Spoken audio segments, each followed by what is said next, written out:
Si vous suivez un tant soit peu les informations, vous savez qu'actuellement le président chinois est en France. Je vais pas vous dire son nom, parce que c'est toujours du mal, Xi Jinping ou un truc comme ça, bon bref, mais j'ai du respect comme pour ce président. Il est venu voir notre président à nous, Emmanuel Macron. Et effectivement, hier moi j'étais rentré sur Rémy Cointreau, parce que bon, j'ai déjà Verallia, faut dire, j'ai déjà le VMH.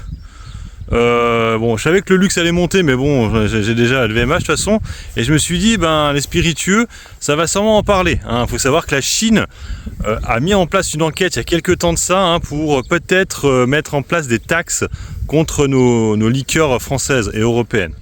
Rémy Cointreau étant vraiment le plus impacté, étant donné qu'il a des liqueurs assez appréciées en Chine. Le gros du chiffre d'affaires était là-bas. Donc c'était ça qui posait problème. La société avait son cours de bourse qui était passé, il me semble qu'on était à plus de 200 € sur Rémy Cointreau, et là actuellement on est passé sous les 100 €. Au moment où j'ai pris ma position, on était à 90 €. Bref, et du coup, ce qui en est ressorti, c'est que bon, ils vont peut-être revoir ça, et ça a plutôt été bien apprécié par le marché ce matin, où Rémy Cointreau prenait quasiment 10%. Alors après, j'ai hésité avec Pernod Ricard.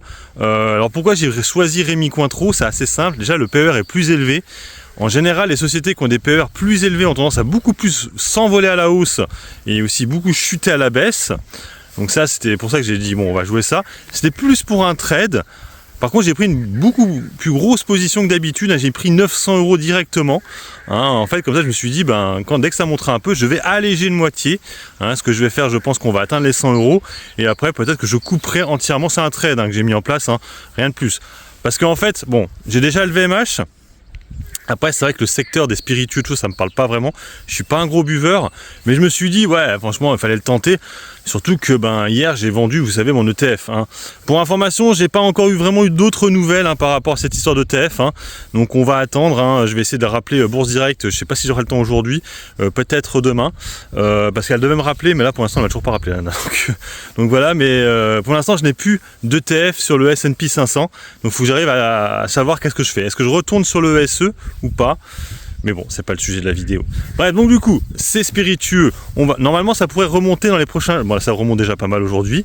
Donc, à voir déjà si Rémy Cointreau arrive à tenir les 100 € et aller plus haut. Moi, comme je l'ai dit, c'est un trade, donc c'est possible que d'ici quelques semaines, je ne l'ai plus. Là, pour l'instant, je suis quasiment à 7 ou 8% de plus-value. Donc, on verra ça qu'hier, c'est un peu dommage parce qu'hier, elle a fini en rouge. C'est ça qui m'a un peu saoulé. Je suis rentré le matin et après, elle a fini dans le rouge. J'ai dit merde, j'étais en moins-value de 1%. Et là, aujourd'hui, elle prend 8%. Donc, je crois que je dois avoir 7% de plus-value. Donc, c'est pas extraordinaire non plus.